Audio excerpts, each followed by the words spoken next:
Hi everybody, welcome. So today we are very pleased to welcome Marilyn Burt, who will be talking about mergers, acquisitions and divestiture, keeping the lights on in a mad, mad world. Before we kick off with Marilyn though, just a few things to catch up on. So I'm Kylie. I'm a member of the committee. So welcome and thank you very much for attending, and we hope you enjoy it. Marilyn is going to walk through her presentation, and she's got a couple of sort of stops in the presentation where we can have questions and comments and things. So if you've got any questions and comments, then please put them in the questions box and I'll pick them up, and then we'll ask Marilyn. There's not very many people on tonight, so in fact we might even just sort of be a bit more organic, and if you want to actually speak out, then let us know, and we might even be able to do that given the small numbers. Just in terms of what's coming up next after Marilyn's event tonight, our next presentation is coming up really soon on the 9th of June, and we have a lady called Rennie Rollinson, who has been managing software assets for a really major service integrator in the States for many years. And she completely piqued my interest because she put in a LinkedIn post that she had an IT service management architect in her team, and I thought, now that's interesting.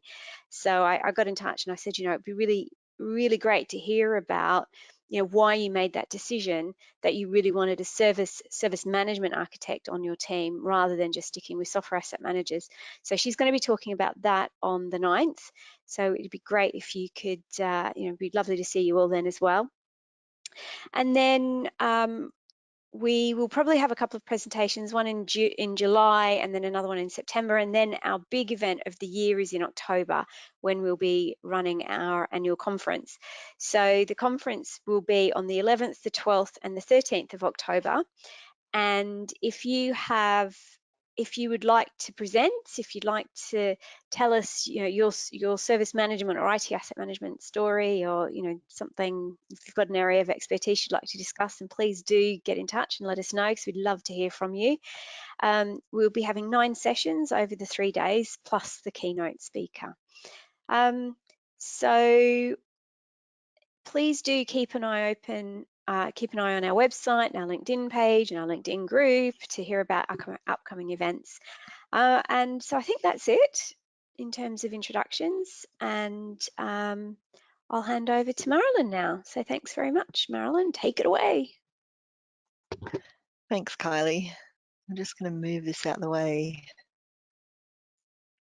and then try to go back to full screen again so I can hopefully have the best real estate. Great, so thank you all for joining tonight, and like Kylie said, do put your questions into the question box. We may be able to have interactive sessions. I'll mention that as I get to the question slides as well, so those people that are joining late have an understanding of what we're doing tonight. So I am talking tonight about mergers, acquisitions and divestiture. And how to keep the lights on, how to do BAU in the mad world. And I'm going to focus, this is the agenda tonight, which is the perspective that this session's going to come from. Then we're going to talk about mergers, acquisitions and divestitures. What exactly are they? And what's the impact of these? Or I'm going to group that together in the impact of all of those as one, rather than pull them out individually.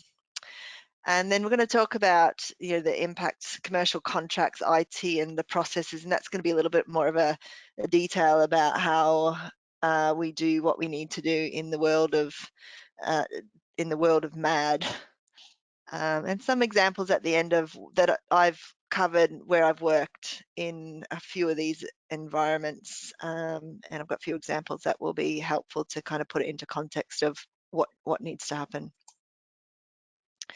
So I'm talking about this from a commercial IT contract management perspective, and I will tie in software asset management, IT asset management, and configuration management as I go through. But certainly the broader aspects of what happens doesn't just impact IT. IT as the backbone clearly has a massive impact here, but certainly there's a whole lot of impact to the rest of the business, and everybody you'll see is doing this in their BAU job. They've still got to continue to do their normal role, and part of their normal role is making these changes as they go through their day job.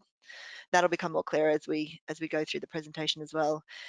And so I've got a picture here showing divestiture there of IP Sciences and this is like in the public domain, which is why I've used this image and this snip here, where Thomson Reuters sold off IP Sciences division and divested that out of its company. And so I've worked on that particular piece of work at Thomson Reuters, divesting and managing the project to separate infrastructures out for that company. So I'll touch a little bit upon that as we go through in some of my examples. I've also worked on another acquisition, which was an acquisition of a media company for a finance and risk services. They bought the finance and risk service out of this company, which meant there was a separation into the media company and then taking the finance aspect. And so I'll go into detail about too the impact of that, how that impacts the company that's left behind. So mergers and acquisitions, how do they originate? Well, from an acquisition point of view, the acquisition you can think of as the buyer side. And so you're going to have a buyer side and a seller side of a deal. And when you're talking about an acquisition from the buyer side, that looks like either a whole company being purchased, and so that will result in often duplication of people, processes, and then presumably a rationalization and reorganization. So there's lots of transformation and transitional activity that's going to happen in association with that type of merger. And also, or acquisition, and also there can be a part purchase, which is when somebody wants to buy a specific element, or like, for example, where I mentioned the IP Sciences division was sold off.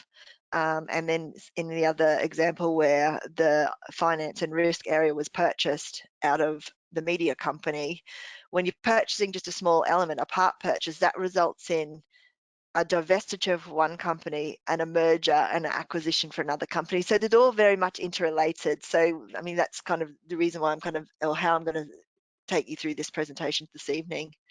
And so then from the seller side, you've got the results being the divestiture. Just need to move this panel over a little bit further, and I'll put the slides back up.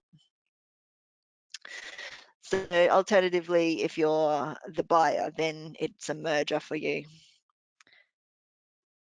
So a merger, here's the example of if a merger is of a whole entity. So entity A is purchasing entity B, and you can see through these circle examples here that when you add entity A and entity B together, you get the merger of company C or entity C as a result. So a merger is two separate entities that are joined together, so they're consolidating to form a single new organization. And just a couple of examples that might bring that to light for you here as well. eBay in 2002 acquired PayPal, and they acquired PayPal because they didn't have an online payment facility in eBay. And so the benefit of buying that was the integration that allowed them to have an online payment system for their sales. And so that merger actually led to the development of the stocks in both companies. And as a result of that, eBay then was able to spin off PayPal as an entity again and make some profit or gain from selling off that entity. And they did that in a type of shares, a distribution of shares, which was also it's a divestiture basically. So even though they originally owned it, they then split it out again and had to go through all those separation activities again, which we'll come on to shortly. So then an acquisition, which is an acquisition or a part entity, an example I started off with here was IP Sciences being bought as a piece out of another company. And so this is how you get company A comes along to company B and says, I want to buy part of your company, not the whole company. And so you can see that then company A has a merger with company or with part B of that company, then company C is actually doing a divestiture to separate out that piece of activity and then to resize or regroup into company C. And depending on what you've sold off will determine, what does that look like. So you might have sold off something that is like a finance or a risk part of your business. Well, you're still going to need to have, even though you've been able to sell that off as a commodity, you're still going to require to have that functionality within your own organization. So then you've got to create a new set of department or a new division or a way of working your finances while you're divesting this piece of business that you've just made money from. So in the world of acquisitions, and a takeover of like one entity that's then absorbing into another entity, you're usually doing that because either you're purchasing a product that you don't have, like in the case of eBay needing to bolster their or get an online sales functionality, or it's something that you don't have as your own expertise, so you want to bring that into your organization to enhance your organization. So some examples here of a whole or part acquisition. In this case, it was a whole acquisition for the first one, which was Walt Disney buying Pixar. And so the benefit here was really for Pixar, where they were a small company, but they had a really good reputation in that, they were starting to produce some really desirable films, but their budget was small. So by having Walt Disney buy them, they increased their ability to produce more films on a more frequent basis per year in this case. And for Walt Disney, obviously Pixar, potentially could have been taking their business away from them. So they're just, bringing that business back into their own already established brand. And so another example of this is where IBM bought Red Hat for the open source technology. And a few other examples here, you can see Oracle bought Siebel, they also bought Sun Microsystems, they bought PeopleSoft, they bought Hyperion and Primavera, and each of those, I've got functionality that their original services didn't offer. So that was the advantage of buying up those products or those smaller organizations that they brought into their own company.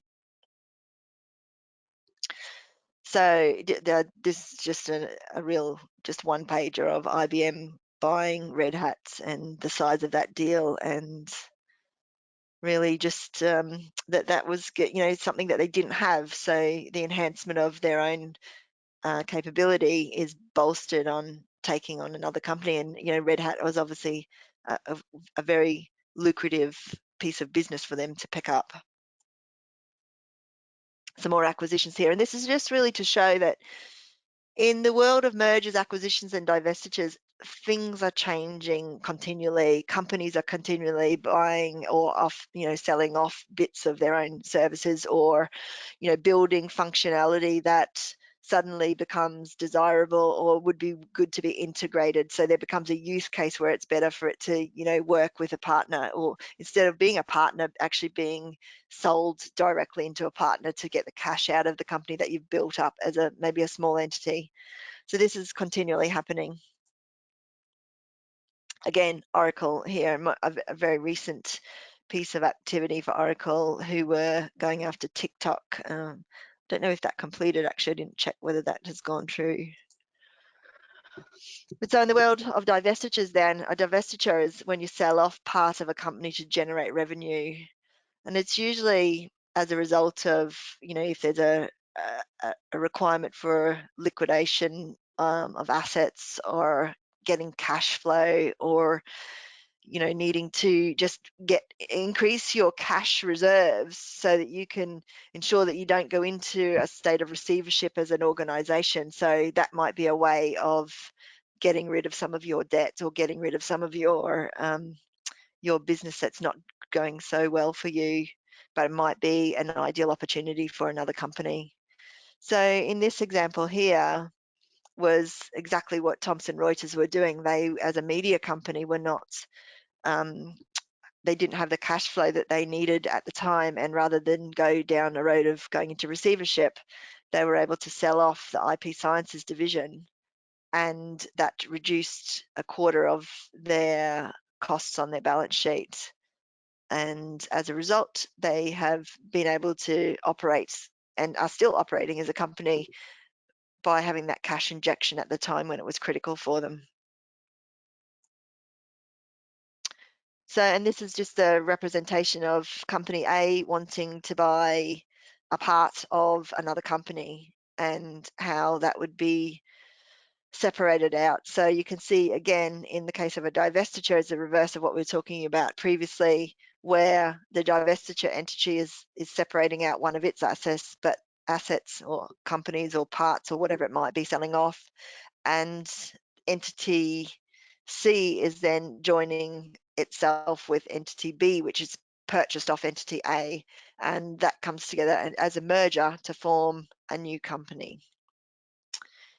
So I've just put in a little break here for questions and discussions, because that's basically the technical stuff that we're going to talk about in relation to what are the three aspects around mergers, acquisitions, and divestitures, and hopefully given you a flavour of what that means and what they look like independently. Are there any questions, Kylie? No, there's none at the moment. Does anybody have any? Please put your hand up if you want to actually say something or have any comments, or put something in the chat. I think the Red Hat and IBM was one that cropped up today in a webinar that I was listening to. I think it's still the largest ever tech-related business transaction. It was just enormous. Yeah, it's something I think we as a member group, well, certainly something when it was happening years ago, I thought we need to get somebody to come in who is working in that area, or in IBM, or working with those products, to talk about what does it look like now, what's the structure of that. So if there's anybody in our audience tonight that's got the inkling and idea, or would love to present on that and has information, we would love you to reach out to us to do so. Yeah, yeah. It'd be a great case study. Okay, Certainly so would. yeah, like we said earlier, and I think more people have joined, so do put your comments in the question box, and we will have another interval shortly for questions, and we'll have 3 throughout the presentation, so hopefully we can get some discussion going. So now I just want to move on to what's impacted when you're subjected to any of those mad worlds. And I'm going to look at this like holistically, just to show the scope of what's impacted here. And so if you're looking at corporation level, you're looking at the C level. So all of your exec levels are impacted. So if you've got a merger and you've got 2 companies where equally they've all got all of the C levels fulfilled as roles, when you bring those together as a merger, what happens to your C level of the 2 companies? So how do you restructure so that you have in the new merged organization, each of those levels with only one individual in them, when you're coming from level like a company where 2 entities where you have 2 of those roles?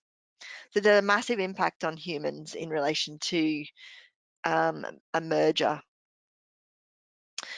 And then the impact is also on departments, legal, procurement, contract, strategy, all of these departments. When it's a situation for a merger, what happens with your strategy that you already had planned? I mean, the new entity is likely to want to have a new strategy, or is taking things in a different direction, or has got an enhancement as a result of this activity. So what does that look like when you merge together as the organization? How do you bring the right resources out of both of those teams, or how do you collaborate if it's going to be a collaborative thing? Or who then decides what's the right strategy? Like, what is the strategy that you do want to take the organization in? And then how do you deal with communications? Because you've got communications to the media, you've got communications to the employees who are going to be impacted, you've got to manage your communications to your customers, what if you're selling off a product and then, you know, that's something that's not going to be your service anymore, and you've got customers who have been loyal as a result of that product? What if they don't want to move on to the new supplier? You know, you're changing the world for everyone. There's a massive impact in this. Not to say that you're not, you can do anything about it or change it, but you can get the messaging right so that you support people to accept the change, get on board with the change, and then, you know, have a good experience, and even hopefully promote a good experience that occurs as a result of that acquisition. So where somebody might have felt it's not desirable for them, that they actually do have a good experience to continue on using that product or service. So what happens to your funding? What happens to your budgeting when you're in a world where it's a divestiture, for example? If and I want to take this, and I'm going to take you through some examples a little bit later. We'll go into a little bit more detail about this. When a merger, an acquisition, or a divestiture has occurred, like all of those things are happening often in the same transaction, but to different parts of the company. So where you had one company that is now being separated out of another company, and you haven't separated your finances out, because it doesn't all happen on day one. It takes a time to do that. How do you allocate your budgets accordingly to the organization that's left behind and the budget that's going to go with the new organization? How do you determine what, you know, budget is appropriate for each organization? And is that related to, do you have a model based on humans, like the number of employees and the cost per human? You know, is it, do you have a desktop model? It's based on a user model. Is, yeah, each user has a price that you associate and you can allocate budgets. What about where you've got contracts that are not allocated that down to that level? Maybe it's a finance tool, a finance product. So equally, what does it look like when you sell off an area like finance and risk, and then, or legal? You know, how does that impact on how you do your business now? Because if you've sold off that division and you have to separate out those employees, what do you do then to fill that gap on your side while you're carrying on your new business and setting up your new structure? Do you go and hire contractors to help you? Do you get an outsourcer in to help you for that piece of business and while you're setting up your piece of work? Or do you recruit new people? So that's the corporation level impact. But then the impact is, you know, like I said, I'm going to go through the whole organization, the whole impact from top to bottom here. Branding is impacted, IP is impacted, trademarks and marketing. So what happens if you're not the company who the branding is going to stay with? What are you going to do about your new branding? Or what if you're the company that's buying a piece of a business to take out and create a new entity? Are you going to, I mean, you have to create new branding. So who's working on that? What does it look like? Have you thought about that before you've moved into this? How quickly can you get your branding done? How quickly can you get trademarks registered? All of those things are going to take time while you're trying to run a business in this new business and also do your separation and transition activities. How long can you continue to share branding and continue under that while you're doing the separation? How long, you know, before you are required to change over? Like, there'll be usually a contracted period that you can use those IPs, trademarks, whatever, for as both entities until you have to separate and create your own. What about your new designs? Do you have, you know, somebody who can work on those new designs? So products, what if you're selling off your products? So what products are retained? What products can you sell off? When you sell them off, you can no longer use them. Your customer base grows with those products. What happens to, you know, the employees that were working on those products? Are they part of the business that goes with that product? What IP and knowledge transfer goes with that part of the business, if indeed it does go with the business? Domains like email addresses, when you've got to a point of separation, do you have to buy a new domain and create a new email address for all of your employees and like peel them off one by one? What time period do you have to do that? Then equally, you've got the same with user accounts and licenses. Do they go with the users? How do you do that asset separation?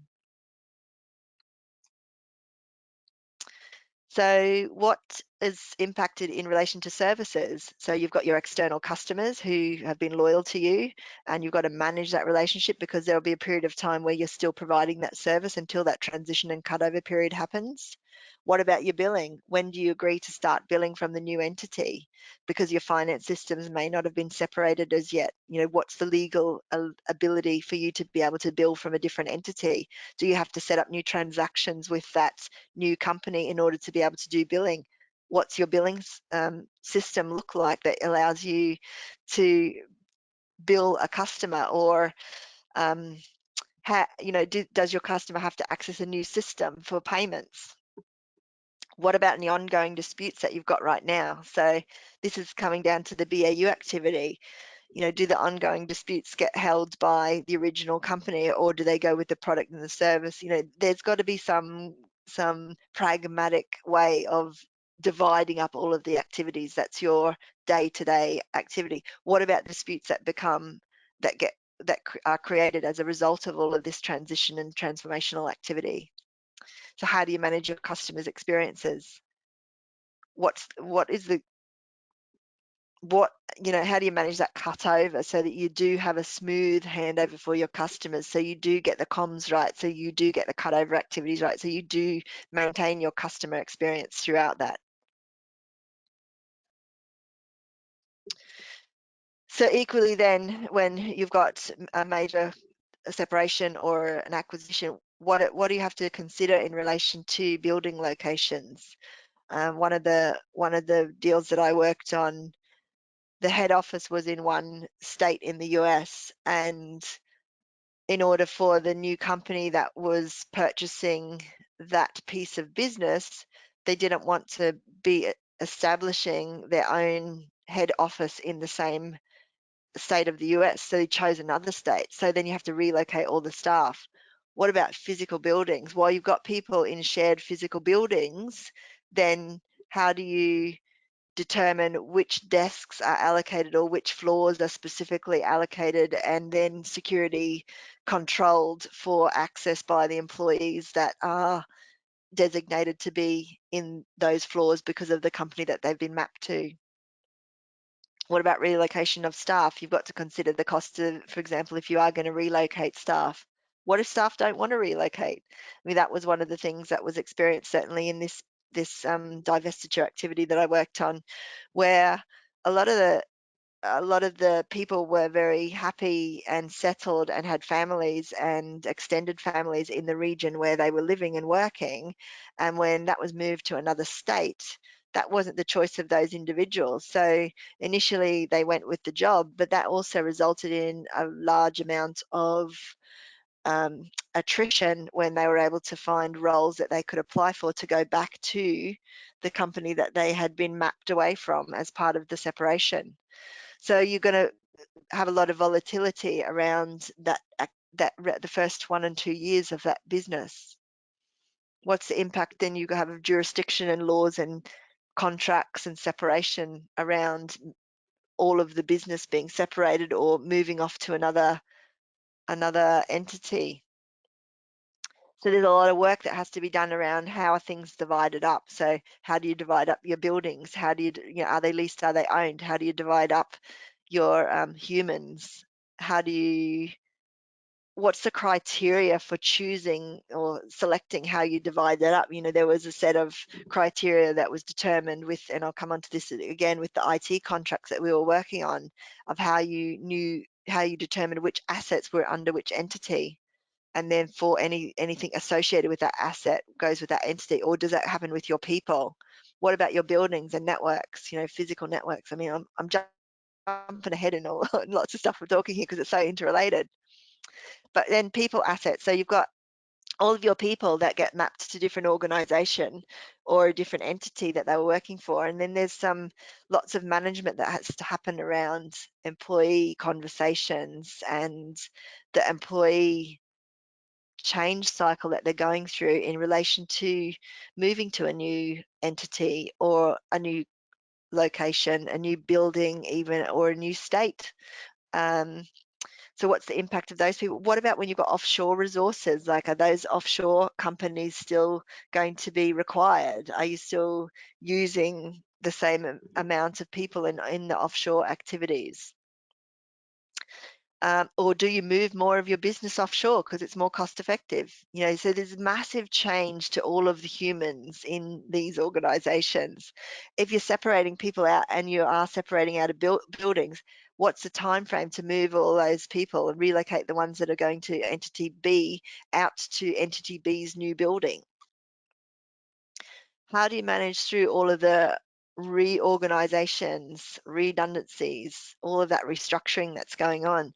Because a lot of the time you will be getting rid of all of your people or a number of your people, especially when you've got to trim down your organization as a part of a merger and you've got dual roles and you can only have one of them. So you're going to have redundancies to get rid of those people that are surplus to or not mapped into those particular roles.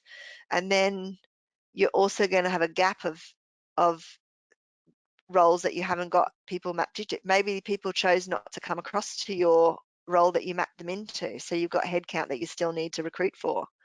So again, the change of a merger and acquisition is not just IT related, but this is all the BAU activity that's happening that everyone has to manage in around their day job. The human impact is quite massive here. How do you manage your comms in relation to that? How do you are you allowed to recruit people or do you have to use interim employees? There may be rules around how your new organization that you've been merged into wants you to handle employees. So, there's so much change here that you may not have control over, that you may just have to fulfill in a short period of time in order to get into a structure where you're still settling down, you're still, doing all of the activity that needs to happen immediately, but you can't really get into the rhythm necessarily of what the world is going to look like in 12 months, 2 years time, and then starting to build your new strategy and your new way forward.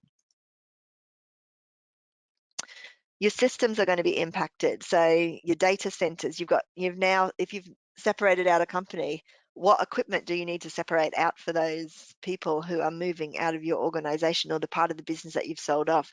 What physical assets, what networking equipment, what buildings have got networking equipment that you now need to separate?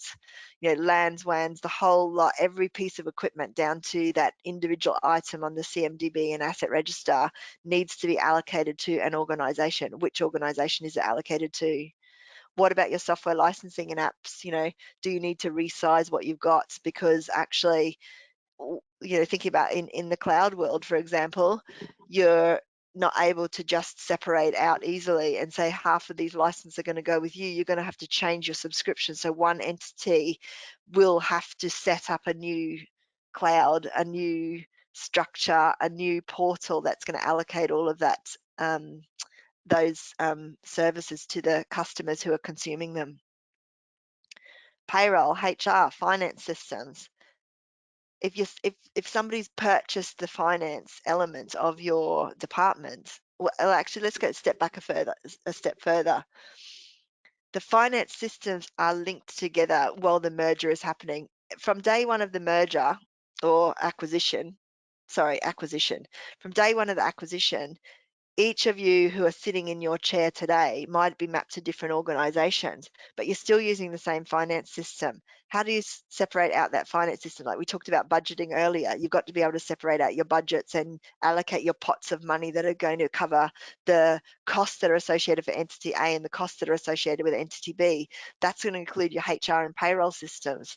They have to be separated out. You have to pull out all the employees that are moving to the other organization and, set up a new system in the second entity. How do you manage payroll in the interim? What about your finances? So you're paying bills. Do you have an agreement where you're going to pay the bills as entity A for the duration of that separation period until the finances and the financial systems are set up to be able to take billing? Because not only have you got to be able to have your system set up to handle billing, but then you've got to go to each of your service providers who have to send you bills, and they have to change their billing system to bill a new company. So what does that mean around the assets that are part of that system that they're billing you for?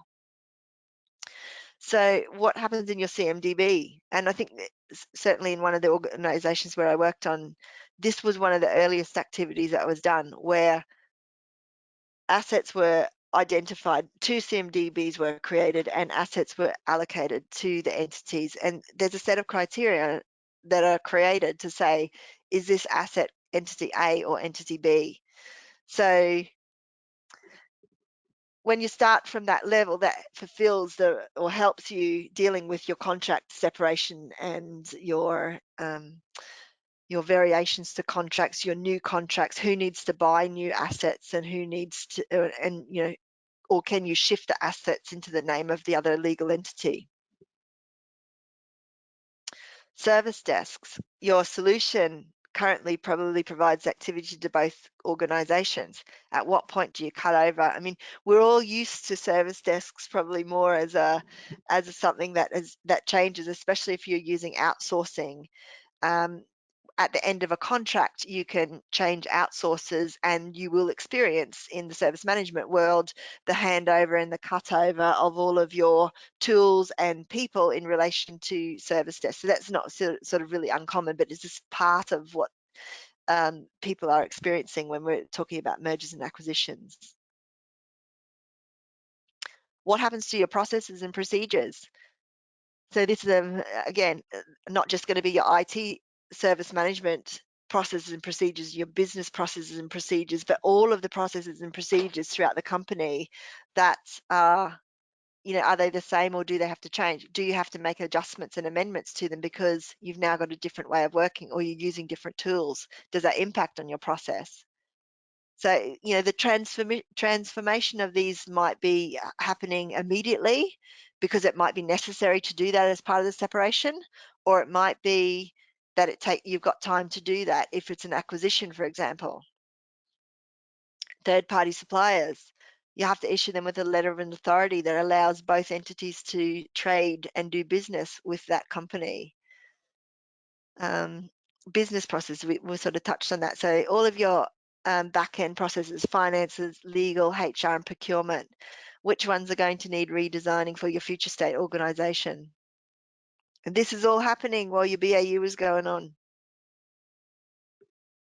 So just want to stop there because that's really just a high level coverage of what is being impacted. And I may not have covered everything, but I've kind of tried to be as comprehensive as I can to just really show that even in our world of IT, if we're in even software asset management, service management, whatever it is, you're going to be dealing with a lot of those things that may not look like they're part of your day job today, but they definitely are going to impact you as part of a separation activity.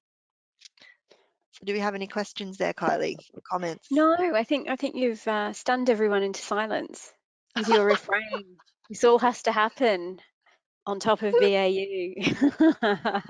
It does, and it's difficult, you know, when you are in BAU that yeah, I mean, it's probably part of the next section, but, you know, certainly from a contract management perspective, which I'm going to be talking about this from, when you're doing your renewals annually at the first year renewal, not only are you doing your renewal, you're also doing your separation activity, you know, so you still got to do your day job, but you really have to do it to a much greater level. Yeah, yeah. I've been involved in interestingly on both sides. So I helped the organization that was divesting understand what they needed to do with their Microsoft licenses. And then once that had been worked out, I then went to the business unit that was being acquired and sort of did it from the other side of the fence as well. And so that was really interesting, particularly the actual separation day. What was really fascinating was the things that absolutely had to happen overnight. And there was some unexpected things, but you flagged them all up. I mean, the first big thing that really drove a lot of technical effort for us was putting that ring fence around the network. So Yeah. literally overnight, what the connections between that business unit and the old parent were severed, and the new connections between that business unit and the new parent immediately had to come online. And then the other thing that I found really interesting, which I guess is obvious, but actually as an IT techie person, you don't think it's really important, but it was absolutely critical from the business's perspective was the branding. So we actually had our desktop team literally overnight changing the branding on all the desktops so that when people turned their computer on in the morning, there was a cup of coffee, a mug with the new branding, the new company's mug on the desk, maybe some pens, maybe a notepad, and they switched on their computer and bang, the new logo was on their desktop. They could see it on their screen. Yep. Those were the things that literally had to happen overnight. Yeah, Really, and there's really a good lot of stuff. that. Yeah. So we've got, actually somebody's come in with a comment. It's actually Gemma. Would we like to experiment maybe with opening it up so Gemma can actually talk? Yeah, I think Gemma's had quite a lot of experience in this space, so why not? If Gemma would like to speak to us, bring her up. Do I want to Okay. speak? Yes, go on, Gemma. I was going to say this is sounding. This is sounding like my last 18 months. So I started working at Livingston, and then we bought. Sywell divested their SAM department as they went into receivership. We bought their SAM department, and then we merged with Cloud Optics and Derived Logic. And basically, the board, which is now 4 boards into one, made it across within America and the UK, and some work in Holland and at a couple of other places. Made a plan and decided to launch the single one company last March, as in March 2020, where obviously nothing happened. Oh. Wow. So Yeah. we merged to one complete business. So we've been trying to, we've achieved, but we've mostly achieved. So we're now one business, one structure, which was completed within a pandemic with everybody working from home. People haven't met each other apart from online calls. We've had no meet and greet sessions to meet all our new colleagues. It's been a challenge, I think, is possibly the nicest way to put it. But it's been really interesting on the fact that how because everybody's just mostly just got on with it all. Yeah, and that's been my experience as well, that you do, but you can't, it is really much foisted onto the employees. Like, the employees didn't do the deal or the transaction, but all of this work has to happen in your day job because they don't bring another workforce in to, as a program. There might be a program to manage this, but there's not another workforce of people who can come in and actually do these activities to take them off your plate. So it's really great and as an opportunity as an employee, because you get to do something interesting and exciting if you're really interested, because not everyone is. Some people do want to do what they normally do, and it can be challenging because if you don't have the expertise, which I found in one of the ones I was working on with the offshore resources, they may not do it correctly. It may not be accurate as a result. I found to say, with our board of directors, we ended up with a very large board of directors, which obviously, that settles over time. But that was interesting because we became very top heavy. Yeah. So, but yeah, it's and the last place I worked, I started at a small company called Basilica and ended up working for BT. So, the biggest thing I see with any acquisition, divestiture, merger stuff is people leaving because they don't like change. And I personally get confused by that because they don't like the change, so they leave the desk and chair they know and go and work for a completely different organization where they don't know anyone. Yeah, people are funny about change. It's true. Like, I mean, a lot of I work in change all the time, clearly, and I've worked in a lot of organizations where I've been involved in organizational change, and it is difficult for people to understand it. And I try to always bring it back to when you choose to go on a holiday, or when you go from your junior school to your senior school, or when you go to university, there's a change, but the difference is you've chosen it. When it's organizational, you don't want it to happen. So, how do you get that messaging and comms right to support people who struggle in the change world? It's really hard. So yeah, exactly. Exactly, but that's good. Yeah, that's where the consideration has to come in as part of doing this work. So the more people that have awareness about what's happening when you're involved in circumstances like this will help facilitate those things being handled a lot better, a better employee experience, a better customer experience, you know, all of the experiences of all of the people that are involved. But The world is changing. the flip side of it, though, I don't know if you've experienced this, Marilyn, is the absolute commercial secrecy that goes around the early stages of it. Yeah. So, and it's a common refrain from software asset managers. Oh, I wish we'd known about this earlier. We could have done X, Y, and Z, and it would have been so much better. But the commercial sensitivities around merger, acquisition, and divestiture activity mean that a lot of it is absolutely top secret. The planning is top secret. You know, I've been Yeah. asked to sign specific NDAs that really limit who I can speak to about a lot of this stuff. You know, really, it's because it's just so commercially sensitive, especially if it's a public company, because the news, if it gets out, has the ability to shift share prices, and then Yeah. that has a knock-on effect on shareholders. And in fact, you do get shareholders suing companies because the share price has moved in the wrong direction, and because the company's not, you know, maintain sufficient confidentiality, or something else has gone wrong. So these are very, very real issues that Mm. the reality is that you don't know about this stuff until after the event. And I've also been in some quite bizarre situations where we knew the merger was happening, but it was going to the Competition Commission, and the Competition Commission had additional questions. So we were in this quite surreal situation of everybody knew that this merger was going to happen, but it should have legally happened 2 weeks ago, but because the Competition Commission was bouncing something around, it couldn't happen for another 2 weeks. And so we were in limbo for a couple of weeks. It was very odd. So there's all sorts of odd things that can go on that also people who are involved with it, particularly in the early stages, just need to learn to take in their stride, I guess, for want of a better way of putting it. Yeah. And I I always also find, found, sorry, sorry, go ahead. I also found that there's a huge amount, this huge amount of secrecy while the deal is being cut.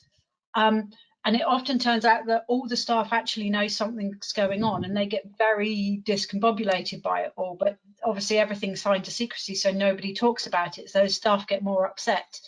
And Yeah. I don't know if there is a good route to manage that without breaking the NDA discussions. Yeah. Yeah, and so that comes down to how do you manage your comms, isn't it really? Like because I work as a contractor in lots of places where confidentiality is, you know, required in all sorts of commercial work that I do. And 9 times out of 10, I would say the upfront early conversation with the other parties involved is what's more important to get things done in a collaborative way rather than the secrecy. And as a partner manager and a you know vendor manager and a relationship manager, I'm usually trying to focus people on let's have the conversation so that we can set the ball rolling, because there's activities that need to happen in the other organization that we will benefit from. So there's no point having secrecy. But you know, you have to balance that as well, because I get like anti-competition and all of those other things and share price impacts, which clearly you don't want to have a detrimental impact on or from. So And some of these how do things you are balance just that? plain out. Well, yeah, because the thing is as well, some of it falls into the category of insider trading potentially, which is Mm-hmm. just downright illegal. So there's also the secrecy is both commercial in the sense of it could shift the share price, therefore it changes the price, therefore it's going to have a knock-on impact on your shareholders. But equally, there can be just issues around what happens if somebody has knowledge and they trade the shares and that sort of thing. So it can actually also segue into legal issues that can be really quite serious for the parties. So there's a lot of really complicated stuff around mergers and acquisitions that can be really just make life more complicated than it would be otherwise. Yeah, for sure, for sure. Yeah. Anyway, does anybody Yeah, else have any experiences or thoughts that they'd like to share? Please I've got feel a whole free to bunch come more off mute. slides as well that will probably generate Yeah, some conversation.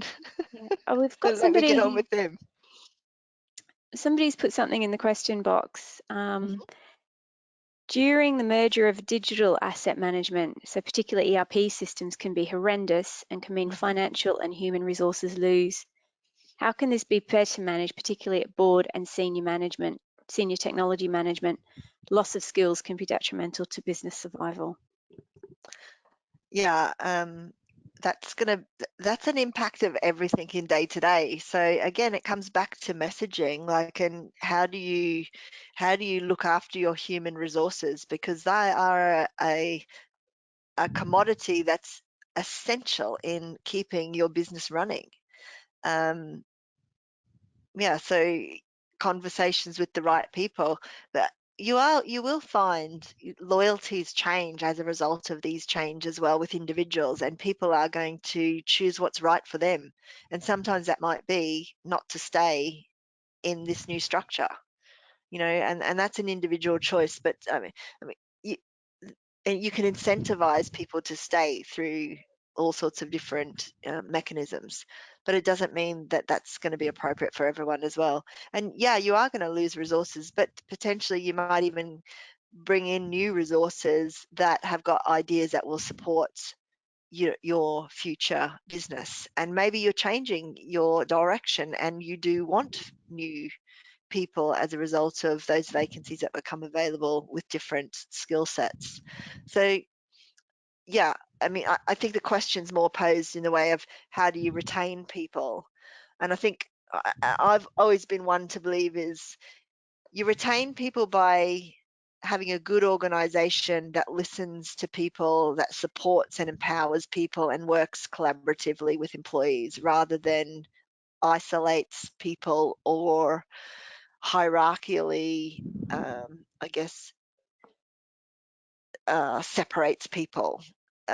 People don't want to work in organizations like that, and it's not always easy to look after resources, and you will have attrition, and you're going to have attrition normally, but you might lose good people as a result of it.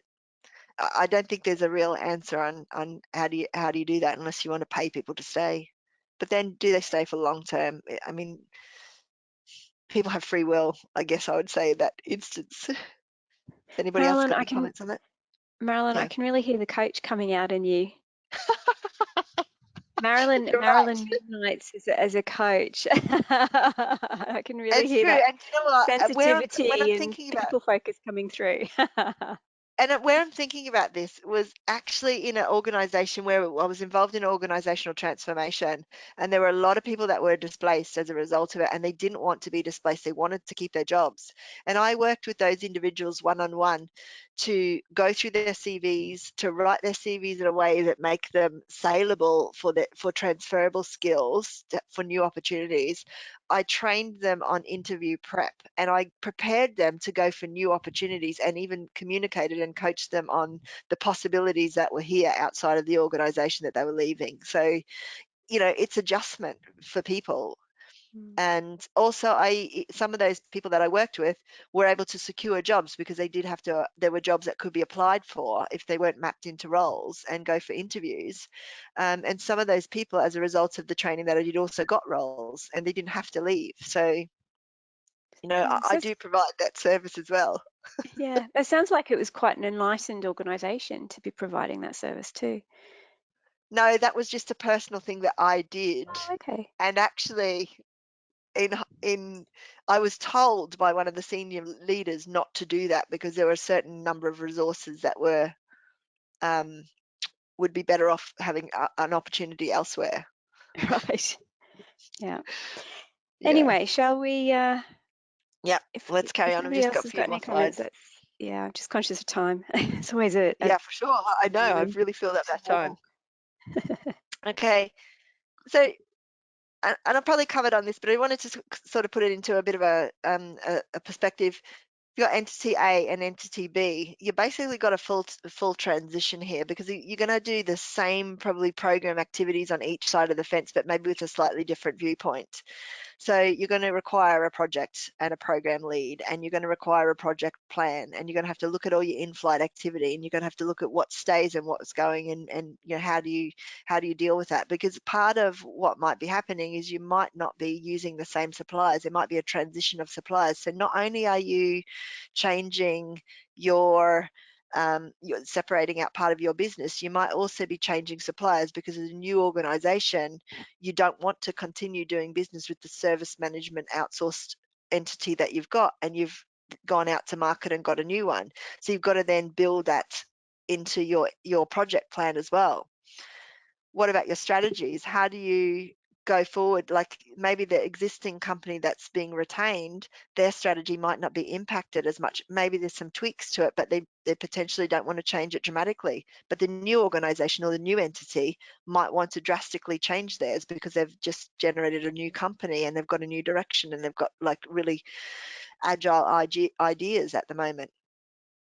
So strategy is going to be impacted, but it might be different in each of the entities. What about decoupling? So how does that work in your project and program plan? One company is retaining all of the assets or services, but the other company is decoupling. So they've got to have a project plan for doing that decoupling, but that's going to impact on you. Decoupling has to be done in collaboration with entity A. So you're still going to need resources for both of these activities while the activities are occurring. So then what's your new business? Do you have to go out to suppliers and tenders and solutions for new services and set those up? And as I've mentioned earlier, your BAU activity is being handled by these same people often. Apart from where you've got project resources that you can supplement these teams with, then you've got the ability for some of that workload to not come into your BAU activity, but it's not going to be all of it. What about physical separation? Which companies are physically moving out of buildings, or physical network separation has to occur, and even separating buildings from the network when you move out of that building. Is your data center in one of those buildings that you're no longer going to retain as your own building? So then you've got to set up a new data center. So from the commercial aspect, which I said I was going to touch on really from one of the activities that I worked on, what does this look like? Firstly, I'll probably focus this on one contract, but I want you to think about this as every contract is in the same situation, whether it be an IT contract or any other contract in the business. So if I just say I take one software agreement, and let's just, for the purpose of this exercise, just say I take Blue Coat as an example, because I am going to come on to that later. So Blue Coat are the network appliances and are part of your network infrastructure. So you need to write, or you'll have a contract where you've got buying services, or probably a maintenance contract with Blue Coat, for example. So that maintenance contract either needs to be supported with a bifurcation agreement, which allows both companies to transact under that agreement while it is still a single agreement, but usually has a period of time where the settlement of that agreement has to occur, which means you have to determine where the assets are going to go. Are they going to stay under one contract? Are they going to be peeled out and a new separate contract is created for part of those products, part of those devices? And the new entity is going to take on that new contract with those devices? Or is it that that new company doesn't want those devices at all, and then you want to decommission some of those ones if you're going to retain the whole contract? So then there has to be a letter of an authority that allows both entities, both financial organization, legal organizations, to, what if you wanted to buy, because remember, if this is taking like 2 years or 3 years or 4 years to separate out your network, you still need to do your BAU. You still need to operate your businesses, your buildings, all of the functionality for all of the people on those, even though you may have segregated part of your network, to provide services to every asset that's currently on it for maybe those 2 years until it's physically separated. So do you want to add new devices over time? And who has the authority to do that? Can both companies add new devices, or is only company A allowed to buy new devices? How do you agree that new devices are going to come in? Because then there's an aspect of who's going to pay the maintenance on that. Are you splitting and sharing the budget for paying for maintenance on all of those assets currently, or have you divided them up to say they belong to entity A or entity B? So if you're the company who's taking on the new contract, like I said, what's being peeled out for you, and how much time do you have to set up that new contract, and do you have your physical infrastructure ready for you to take on that new contract and move into an individual separate space where you're paying your own bills? So you're going to be working with an approval and a steering committee, which is going to be in both organizations, who have to agree when you've actually looked down at the assets from the lower level. Has the calculation been correct to say X number of assets are going to be retained by entity A and X number of assets are going to be moved over to entity B? Is that a fair split? Is it an accurate split? Is that what both companies agree on before you get to the steering committees who are going to sign off those separations? Those steering committees involve very senior people, including somebody from the head of legal, like the head of legal.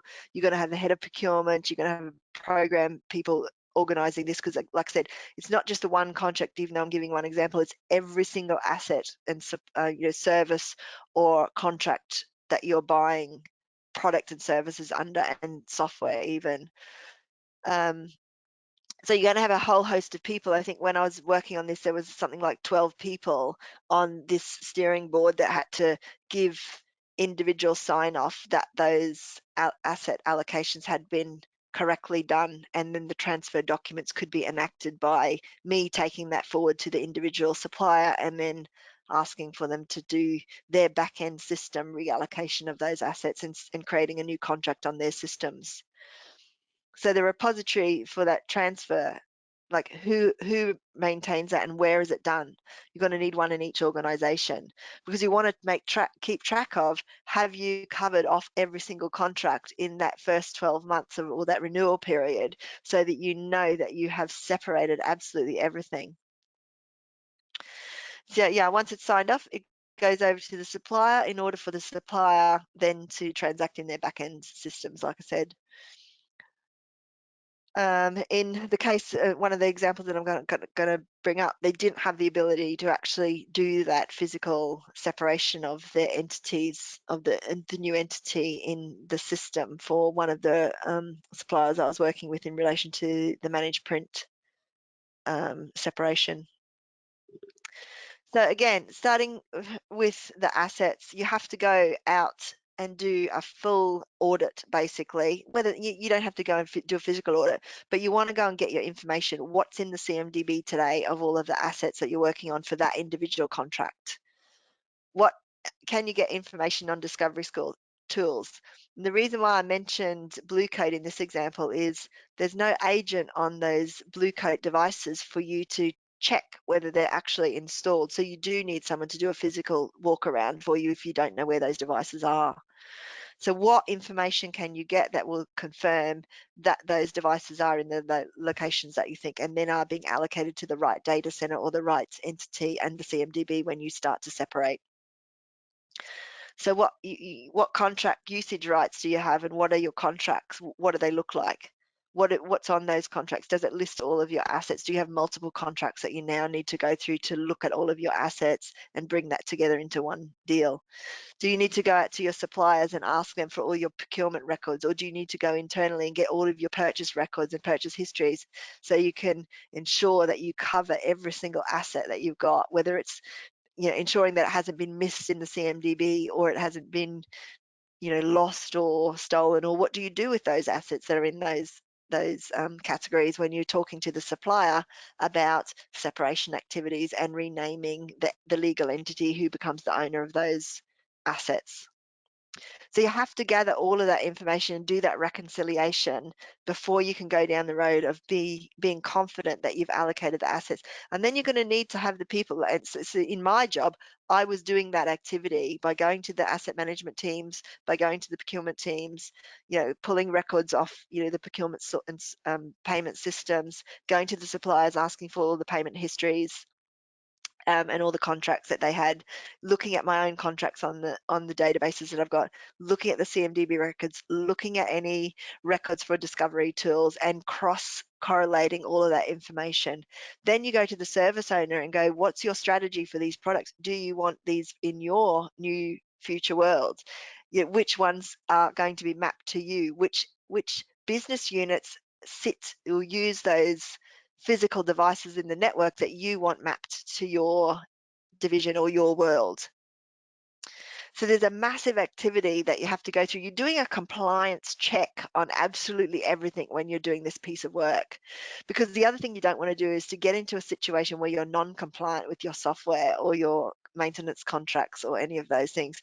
You may find you're already non-compliant when you start doing this activity, and you don't have enough assets that you need to separate out to both of those organizations in an on-premises world.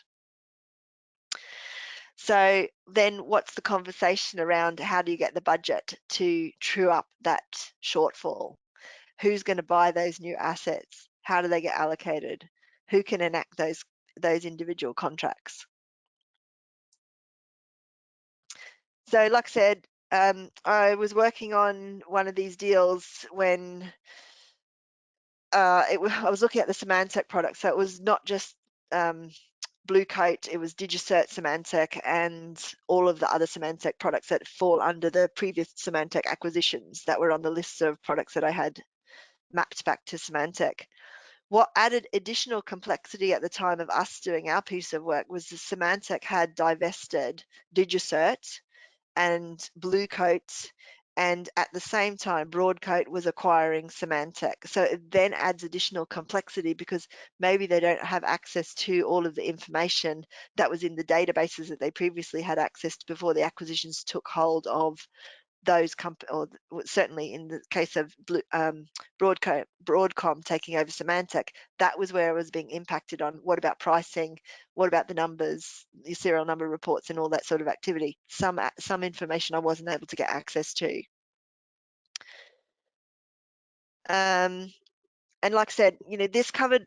When I start looking at this, there was so many old products that were on the list here, and this was in an on-prem world, or sorry, there was some cloud activity here, but most of it was the old products that were all on-prem software and licenses. So some of those maintenance contracts were still going. Some of those were unable to be mapped. I couldn't find who was using them, even though I traced them back onto assets. Some of those products were no longer in use. So are we able to decommission them? How do I get somebody to tell me, or who in the business can tell me that we don't want this product, or we don't want to use that when no one's using it today? So you have to get somebody who's prepared to make that decision to allow you to choose where that old product is going to be mapped to, who's it going to be like remapped to in the supplier's database. Yeah, so in the case of the DigiCert activity, what happened here in this particular example was there was certificates being allocated through a portal for devices that were being registered. And as a result of doing this activity, it was determined that there was a massive non-compliance issue in this area, because the way that the system was allocating the certificates, it wasn't doing it on the individual user email address. So I was allocating a new certificate for each device, yet the contract allowed the human to have multiple devices and only be having multiple certificates that were deemed as one individual rather than 5. So your count looks massively oversized when you've got 5 certificates now allocated to this individual, as opposed to the way the contract was worded, that one individual is entitled to have 5 devices, which has 5 certificates, even though they're not the same certificate because they're an individual certificate. It's deemed as one entity, one user. So, and that was a problem, because it was the way that the portal was allocating the certificates. It wasn't using the system that we were expecting to use, or the processes that we were expecting to use. So we had to tidy up a whole bunch of activity and also work with one of the suppliers who was owning that portal and administering those certificates to change the way their scripts work in allocating in order to stop us from continually going into non-compliant situation. So not only were we doing the separation of the certificates into two organizations, which actually meant you have to set up an individual separate portal for the new entity. You can't share the same portal. You can't share the same administration certificates or the administration, the master certificate. You have to then set up a new series of certificates for the second entity who's taking on the new portal. And so what does that mean physically? We then had to go and look at, is there going to be a service outage as a result of people having to register for new certificates for each device? And how do we manage that? Or is it going to be just a list of serial numbers on a piece of paper that's changing and there's no physical impact to the devices? So there's quite a bit of detail that you have to consider when you're starting to go through a separation from an individual contract perspective. And then similarly with Blue Coat, like I said earlier, I had to gather all the information from resellers and CMDBs and wherever I could, because there wasn't any agent installed on those devices that could tell me where they were. And the network wasn't going to be separated for another 2 years after I was doing this piece of work. It was such a massive piece of separation that even though we were doing the Blue Coat separation activity ahead of time, we were then setting up two contracts which were now going to be operating on the same system, the same network. So how do we ensure the support organization of the company who needed to ring for support was the correct one and had the authority to enact that support under those two contracts on the same network? Added complexity as well, and an outsourcer was operating that for us as well. So yeah, what actually was happening in this particular instance is the new entity were no longer going to be using Blue Coat devices for their network, but like I said, that network wasn't going to be happening in the future for another 2 years. So we didn't specifically have to separate the Blue Coat devices, but now we need to downsize our network because we're not going to have the same size of network, but we no longer need as many Blue Coat devices. So we've now got additional costs. We either decommission those devices and there's no buyback possibility, so you're just losing money if you're no longer going to have that same network capacity, and the other entity is not taking on the share of their devices that they originally had. So you then go into the world of having to depreciate assets and find ways of getting money back, or changing the solution that you're getting, providing your maintenance under your maintenance contract. When you change your maintenance contract, if you don't have the same volumes, then you may not get the same level of discounts. So the final piece I'm going to talk about here is just in managed print, and really just to give you an example of when I worked at this organization, I was originally working on the managed print solution before the separation, and I left the organization and did another piece of work, and I came back at the point of separation, or when it was all happening, and that was almost 2 years later, and I ended up on the same managed print RFP that I'd handed over to somebody when I'd left. And the reason why that occurred was the original size of the estate, when it was a single entity, was a very large volume of printers and devices.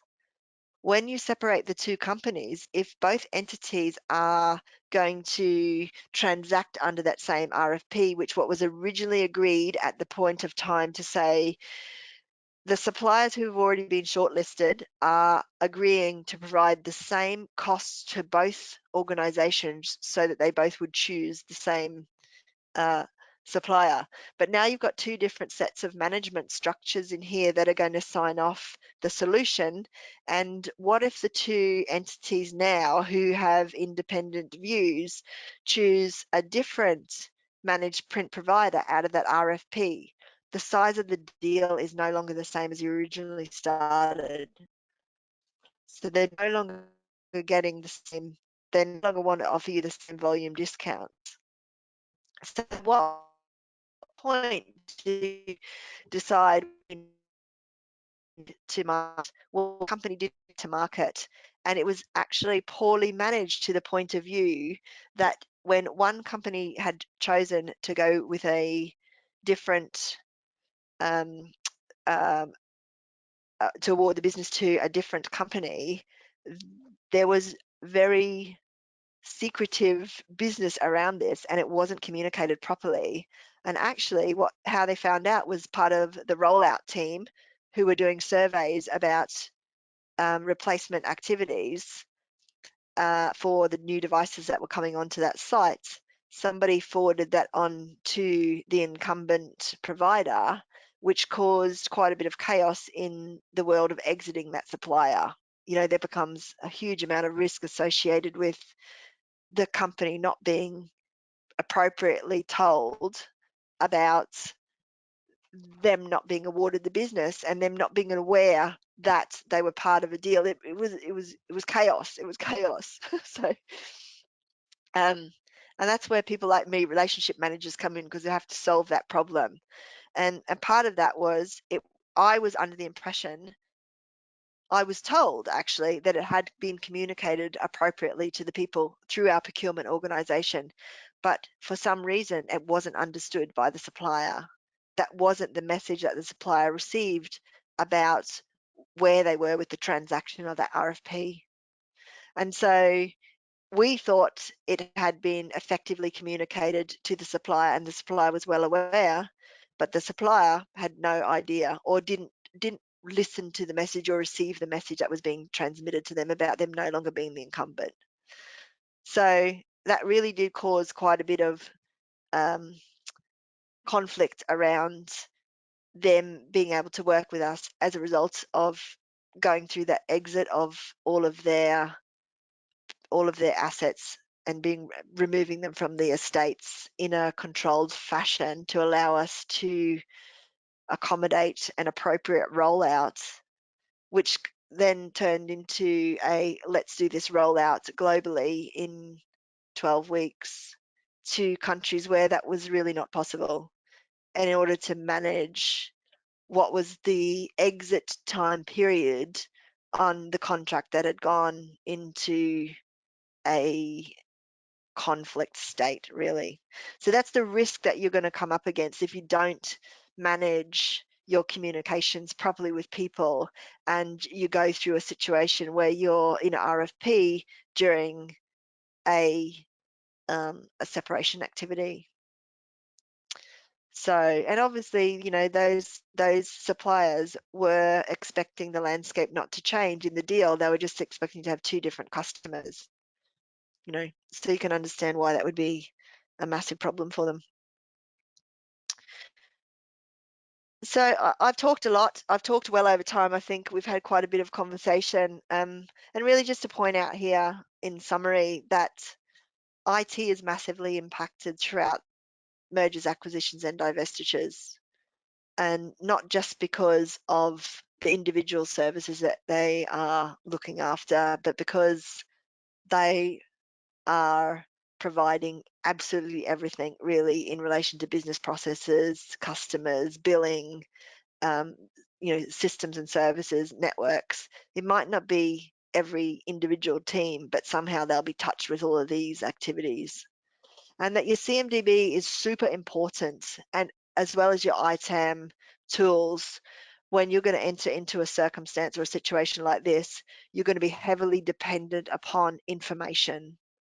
So it's critical that you keep accurate records and that you keep those records available and up to date to support. I mean, it's just good practice anyway to do that, to keep your business running and to be able to do accurate renewals every year.